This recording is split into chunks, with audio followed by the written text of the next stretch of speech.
Hi guys. ஈரானுக்கும் இஸ்ரேலுக்கும் இருக்கிற போர் வந்து உச்சகட்டத்தில் போய்கிட்டு இருக்கு.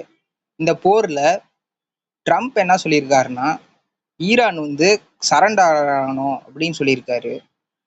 இதோட விளைவா ஈரான் வந்து அமெரிக்காவோட போர் படைகளை வந்து துபாயில இருக்கு, அந்த துபாயில இருக்கிற ஹார்பரை வந்து தாக்கியிருக்கு. இந்த ஜபர் அலி போர்ட்டை வந்து தாக்கியிருக்கு. தாக்குனதுனால அங்க பெரிய சேதாரம் கைஸ். துபாயில நம்ம இந்தியர்களும் நிறைய பேர் இருக்காங்க, அங்க இருக்கிற மக்களும் இருக்காங்க. துபாய் எப்பயுமே அது வந்து டெசர்ட் தான் கைஸ். அங்க வந்து விவசாயம் இந்த மாதிரி எதுவுமே பண்ண மாட்டாங்க. எல்லாமே இம்போர்ட் தான். இம்போர்ட் தான் பண்ணுவாங்க. எக்ஸ்போர்ட் பண்றது ஆயில்ஸ் அங்க நிறைய எக்ஸ்போர்ட் பண்றதா நமக்கு சின்ன வயசுல இருந்து நம்ம கேள்விப்பட்டிருப்போம். ஆனா அது 2% தான் ஆயில்ஸ் வந்து அவங்க வந்து எக்ஸ்போர்ட் பண்றாங்க. மீதி எல்லாமே அவங்க இம்போர்ட் தான் பண்றாங்க. அரிசி, பருப்பு, காய்கறி, ரைஸ், இந்த மாதிரி எல்லாமே.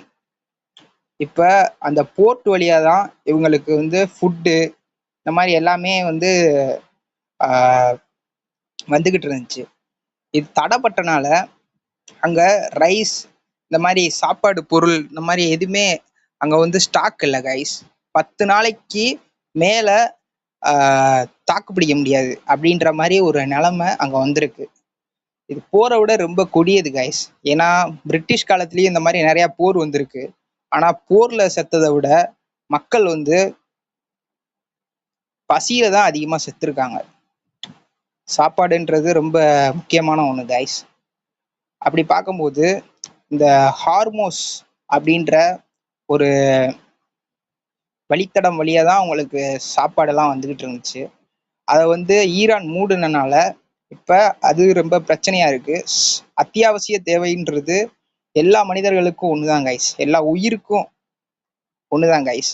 அப்படி பார்க்கும்போது இந்த போர் சீக்கிரம் முடிகிறத விட அந்த ஹார்மோஸ் அப்படின்ற அந்த வழித்தடத்தை ஈரான் வந்து மூடாம அத்தியாவசியமான பொருட்களை வந்து போகிறதுக்கு அனுமதிக்கணும் கைஸ். இது வந்து உலக மக்கள் எல்லாருமே பிரார்த்தனை செய்யணும். இது வந்து நடக்கணும். நடக்கலைன்னா இந்த மாதிரி நிறைய கொத்து கொத்தா இந்தியாலையுமே நிறைய மக்கள் வந்து இறந்துருக்காங்க. செகண்ட் வேர்ல்டு வார் அப்பெல்லாம் கைஸ் மெட்ராஸ் பஞ்சம் இந்த மாதிரிலாம் நிறைய நடந்திருக்கு கைஸ். அதனால இந்த போர் வந்து ரொம்ப கொடியது தான். ஆனா போரை காட்டிலையும் போர்ல வந்து செத்த மக்களை விட சாப்பாடு பசியினால செத்த மக்களோட இறப்பு விகிதம் அதிகம் கைஸ். அதனால இந்த போர் வந்து சீக்கிரம் முடியுதா என்ன அப்படின்றது நமக்கு தேவையில்ல கைஸ். தேவைதான்.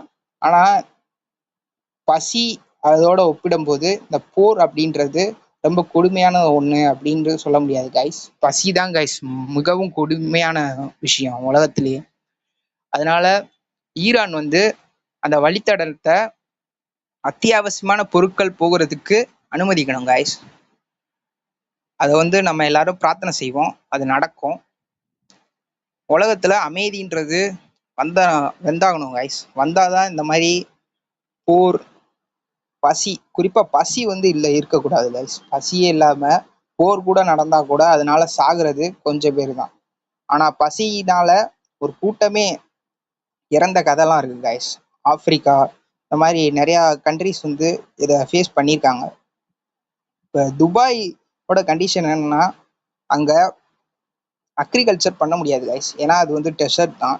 அதனால அந்த போர்ட் வழியா தான் இந்த மாதிரி ரைஸ் அன்றாட பொருட்கள் எல்லாமே வந்துகிட்டு இருந்துச்சு. இந்த போரின் விளைவா அந்த ஹார்மோஸ் அந்த வழித்தடம் வந்து கடல் வழித்தடம் வந்து பாதிக்கப்பட்டனால இப்ப ரொம்ப சிக்கலா இருக்கு கைஸ். துபாயோட நிலைமை. இந்த நிலைமை சீக்கிரம் மாறணும். நம்ம எல்லாரும் கடவுள்கிட்ட ப்ரேயர் பண்ணிக்குவோம் கைஸ். நல்லது நடக்கும் அப்படின்னு நம்புவோம். இது பத்தின தகவல்கள், இதை பத்தின கருத்துக்கள் ஏதாச்சும் இருந்துச்சுன்னா கமெண்ட்ல சொல்லுங்க. நெக்ஸ்ட் வீடியோல பார்ப்போம் கைஸ். தேங்க்யூ.